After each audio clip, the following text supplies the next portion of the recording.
Mobile phone से बच्चों को क्या क्या नुकसान हो सकता है ये इस वीडियो में आपको पता चलेगा। छोटे बच्चों को मोबाइल से दूर रखना हम लोग के बहुत सारे बच्चा बोलेगा नहीं, बच्चा चिड़चिड़ा होते जाता है। टाइम तक जो है बच्चा नहीं बोले तो डॉक्टर से मिलना चाहिए। एक वर्ड भी नहीं बोलता है 1.5 साल का बच्चा तो हमें तुरंत डॉक्टर से कंसल्ट करना चाहिए। और भी जो समस्या है जैसे गर्दन पे टिक नहीं पाना बच्चे का और अपने शरीर पे भार नहीं ले पाना, कम सुनना, देर से सुनना, कम चलना, ये सब पे बात करेंगे। 1 साल का हो गया, 1.5 साल का हो गया और चल नहीं रहा है तो हमें काफी चिंता करनी चाहिए। 6 महीने तक गर्दन पे अगर भार नहीं ले रहा है बच्चा, 1.5 साल तक अगर बच्चा नहीं चल रहा है, मोबाइल फोन से बच्चों को क्या क्या नुकसान हो सकता है ये इस वीडियो में आपको पता चलेगा। अगर आपके बच्चे भी मोबाइल फोन में एंगेज रहते हैं तो ये वीडियो आपके लिए बहुत जरूरी है। अभी हम डॉक्टर अजय कुमार के पास में हैं और ये चाइल्ड न्यूरोलॉजिस्ट हैं और इनसे हम बातचीत करेंगे कि मोबाइल फोन से बच्चों को क्या क्या नुकसान होता है। बच्चे जो मोबाइल फोन में एंगेज रहते हैं और पेरेंट्स भी आजकल फोन दे देते हैं बच्चों को ताकि बच्चा जो है अपने आप में एंगेज रहे और वो अपना काम कर पाए, तो इससे क्या नुकसान होता है? एक तो देखिए आजकल मोबाइल बहुत कॉमन हो गया है और न्यूक्लियर फैमिली हो गई है। पहले नाना दादा रहते थे बच्चों को हैंडल करने के लिए, काफ़ी लोग रहते थे फैमिली में। जी जी बिल्कुल। तो आजकल संख्या कम है, लोगों की संख्या कम है, तो मम्मी को काम करना रहता है तो कैसे करेगी, बच्चा परेशान हो जाएगा। परेशान करेगा तो मोबाइल दे दीजिए, सबसे आसान तरीका आज के डेट में यही है। बच्चा इंगेज रहेगा, परेशान नहीं करेगा तो अपना काम करेंगे और या खुद मोबाइल देख सकते हैं। इसके बहुत सारे नुकसान है। छोटे बच्चों को मोबाइल से दूर रखना हम लोग का एकदम टारगेट है। बच्चा बोलेगा नहीं। अच्छा, बोलने में लेट होता है? बोलने में लेट होता है। अच्छा। या बच्चा चिड़चिड़ा होते जाता है और पहले से जो कुछ बोलता था वो उसका लैंग्वेज का रिग्रेशन भी हो जाता है। अच्छा, जो मतलब बोलने पहले आ रहा है वो चीज भी कम हो जाएगा? वो चीज भी कम हो जाएगा। अच्छा। और भी बहुत सारी समस्याएं, रेडिएशन वगैरह जो फोन का निकलता है तो वो सब जो नुकसान है वो तो है ही। हाँ। अच्छा, आजकल देखा जा रहा है सर कि कुछ बच्चे ऐसे हैं जो बहुत टाइम बाद जो है बोलना शुरू कर रहे हैं, तो उसमें जो है किस तरह से आप देखते हैं वैसे पेशेंट को? उन लोगों को पहले तो हम लोग ये देखते हैं कि सुन रहा है कि नहीं। ये इम्पोर्टेंट बात है क्योंकि छोटे बच्चों में ये पता नहीं चलता कि सुन रहा है कि नहीं सुन रहा है, और जो बच्चा सुनता नहीं है वो बोलता भी नहीं है। तो पहले तो ये जांच कर लेते हैं बेरा टेस्ट और भी ओएई टेस्ट, इन टेस्ट के माध्यम से कि बच्चा प्रॉपर तरीके से सुन रहा है कि नहीं। अगर सुन रहा है फिर भी नहीं बोल रहा है तो ऑटिज्म की संभावना हो सकती है।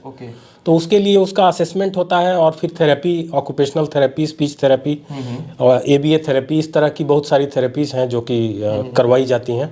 तो बच्चा फिर बोलना शुरू करता है। इससे रिलेटेड और भी जो समस्या है जैसे गर्दन पे टिक नहीं पाना बच्चे का और अपने शरीर पे भार नहीं ले पाना, कम सुनना, देर से सुनना, कम चलना, ये सब पे बात करेंगे। सर उससे पहले हम ये समझना चाहेंगे आपसे कि बच्चा जब नया जन्म लेता है, न्यूबॉर्न बेबी है, तो उसमें क्या ऐसा चीज होता है जो अगर दिखे तो पेरेंट्स को तुरंत डॉक्टर से मिलना चाहिए?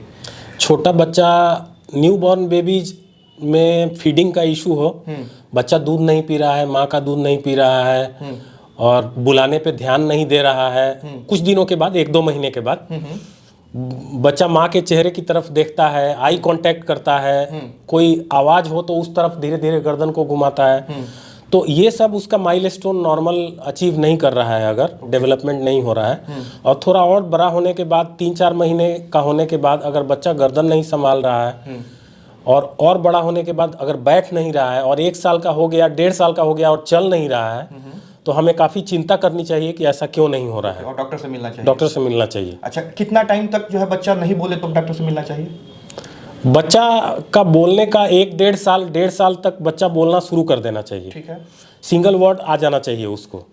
तो अगर एक वर्ड भी नहीं बोलता है 1.5 साल का बच्चा तो हमें तुरंत डॉक्टर से कंसल्ट करना चाहिए। और अपने गर्दन पे भार बच्चा नहीं ले पा रहा है और कितना समय तक उसको अगर ऐसा नहीं 6 महीने तक गर्दन पे अगर भार नहीं ले रहा है बच्चा तो तुरंत हमें दिखाना चाहिए डॉक्टर को। ये किसी प्रकार अगर बच्चा चल नहीं पा रहा है तो उसका एज क्या होता है? 1.5 साल तक अगर बच्चा नहीं चल रहा है तो तुरंत डॉक्टर से सलाह लेनी चाहिए। डॉक्टर से सलाह लेनी चाहिए। जी जी। ओके, बच्चा जो नहीं बोल पा रहा है उसका कितना दिन में जो है इलाज संभव है? तो एक परफेक्ट जो है एज क्या होता है कि डॉक्टर, पेरेंट्स को कब आना चाहिए डॉक्टर के पास कि जल्दी इलाज हो जाए?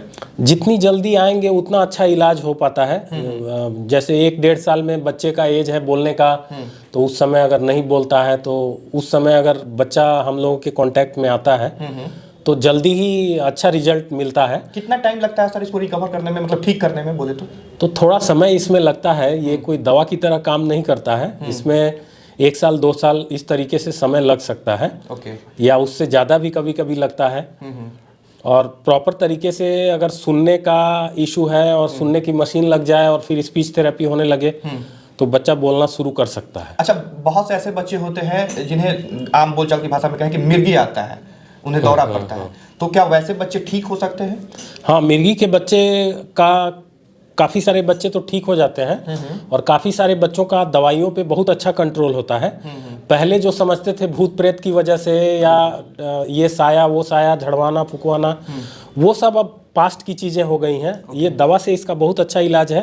पहले हम लोग थोड़ा इन्वेस्टिगेट कर लेते हैं, 1-2 जांच हो जाता है EEG MRI नाम से, उससे पता चल जाता है कि ये मिर्गी है और किस तरह की मिर्गी है। उसके बाद दवा कौन सी देनी है, और दवा थोड़ा लंबा चलता है, 2 साल 3 साल दवा चलती है और अच्छा कंट्रोल रहता है। तो इसमें झाड़ फूक के फेर में ना पड़े, डॉक्टर से कंसल्ट करिए और अच्छा इलाज अच्छा कंट्रोल इसमें मिलेगा। सर, बहुत सारे ऐसे बच्चे होते हैं जो बहुत ज़्यादा एग्रेशन में रहते हैं हमेशा, और समाज में बैठना नहीं, परिवार वालों के बीच में भी बैठना नहीं चाहते हैं, या स्कूल वगैरह में भी उनका जो है अलग तरह का बिहेवियर रहता है, लोगों से लड़ जाना या ज़्यादा चिड़चिड़ा होना। तो वैसे बच्चों को के पेरेंट्स को डॉक्टर से मिलना चाहिए? हाँ, उसमें जितनी जल्दी मिल सकें आप उतना अच्छा रहता है, क्योंकि ये शुरू में डेवलपमेंट ऑफ स्पीच और बिहेवियर का जो प्रॉब्लम है, ये कभी कभी खतरनाक रूप भी ले लेता है। बच्चे खुद को हार्म कर सकते हैं या दूसरों को हार्म कर सकते हैं। अच्छा। कभी कभी बच्चे सिर बैंग कर लेते हैं, दीवार में सिर फोड़ लेते हैं, या दूसरों पे कुछ चला के मार देते हैं, सिर फट सकता है। तो इस तरीके से हार्म कर सकते हैं। मतलब अगर बच्चे में इस तरह का लक्षण अगर कुछ दिख रहा है तो उसको नेचर समझ के छोड़ने की जरूरत नहीं है? नहीं, उसका इलाज है, उसमें मेडिसिन भी चल सकता है, तो उससे भी बच्चा शांत हो सकता है। और थेरेपी से तो होगा ही होगा, थेरेपी तो इसका मेन इलाज है। अच्छा, थेरेपी का कोई टाइमिंग वगैरह होता है क्या, कि इतना समय तक ही अगर थेरेपी होगा तो असर डालेगा, नहीं तो फिर बाद में जो है कुछ खास असर नहीं होगा? ये है कि जितनी जल्दी आप थेरेपी शुरू करवा सके, 2 साल 3 साल की एज में, अगर 5-6 साल तक छोड़ दिया बच्चे को तो उसके बाद फिर ज़्यादा उसमें इम्प्रूवमेंट शायद ना हो, बहुत मुश्किल हो जाता है। तो ऐसे बच्चों के पेरेंट्स को भी चाहिए कि जितना जल्दी हो सके डॉक्टर से आके मिले, क्योंकि बहुत सारी ऐसी चीजें होती हैं जो बच्चा अगर 1 साल 2 साल 3 साल की एज में है तो उसमें ठीक किया जा सकता है, किसी भी तरह का अगर प्रॉब्लम है तो जितना जल्दी हो सके डॉक्टर से मिलना चाहिए। एक बीमारी है सर, बहुत पॉपुलर नेम है SMA। एक बिहार में भी बच्चा था आयांश नाम का, उससे भी SMA हुआ था, और बहुत महंगा इलाज इसका सुनने में आता है कि है। तो SMA वाले बीमारी को जो है ठीक किया जा सकता है? SMA की काफ़ी कॉमन बीमारी है न्यूरोमस्कुलर कैटेगरी में। न्यूरोमस्कुलर कैटेगरी में ये काफ़ी कॉमन बीमारी है, जिसमें बच्चे गर्दन नहीं संभालते हैं, हाथ पैर अपना नहीं चलाते हैं, एकदम ढीला ढीला शरीर रहता है उनका। तो इसका एक जेनेटिक टेस्ट होता है MLPA नाम से। तो उस टेस्ट के बाद हम लोग एक दवा देते, रिस्डीपाम करके एक दवा अभी नया लॉन्च हुई है। तो वो दवा देने से कुछ सुधार जरूर होता है। पहले कोई दवा नहीं थी, तो अभी एक दवा आई है जो कि हम लोग दे सकते हैं और उससे अच्छा इसमें सुधार। और वैसे पेरेंट्स जिनके पास पैसा नहीं है, मतलब कम है, क्या वो भी अपने बच्चे का इलाज करा पाएंगे? पहले इसी दवा का कॉस्ट करोड़ों में था। ये अभी 10-15 हज़ार के रेंज में उनका कॉस्ट आ गया है। तो काफ़ी सस्ता हो गया है रिलेटिवली, हम लोग देखें तो काफ़ी पहले से। तो SMA वाले अगर कोई हैं तो पहले जितना महंगा इलाज था अब उतना महंगा इलाज नहीं है, आप भी आ सकते हैं। यहाँ पे भी इलाज संभव है उसका? हाँ, बिल्कुल बिल्कुल, मेरे यहाँ भी SMA का इलाज संभव है, तो दवा दे सकते हैं। अभी हम पटना में हैं, पटना के बोरिंग रोड में डॉक्टर अजय कुमार सर हैं ये, और बिहार में इकलौते ऐसे हैं जो बच्चे के न्यूरो से रिलेटेड जितने भी समस्याएं होती है उसको देखते हैं और बहुत अच्छा रिजल्ट भी देते हैं। बाकी अगर आपके आसपास में या आपके घर में कोई ऐसा बच्चा है जो साधारण नहीं है, जिसे इलाज की जरूरत है, तो आप एक बार आ सकते हैं। स्क्रीन पे एक नंबर भी दिख रहा होगा, अगर कोई जानकारी आपको लेना है तो डायरेक्ट उस नंबर पे कॉल करके सर से आप वो जानकारी भी ले सकते हैं। बहुत धन्यवाद, जय हिंद।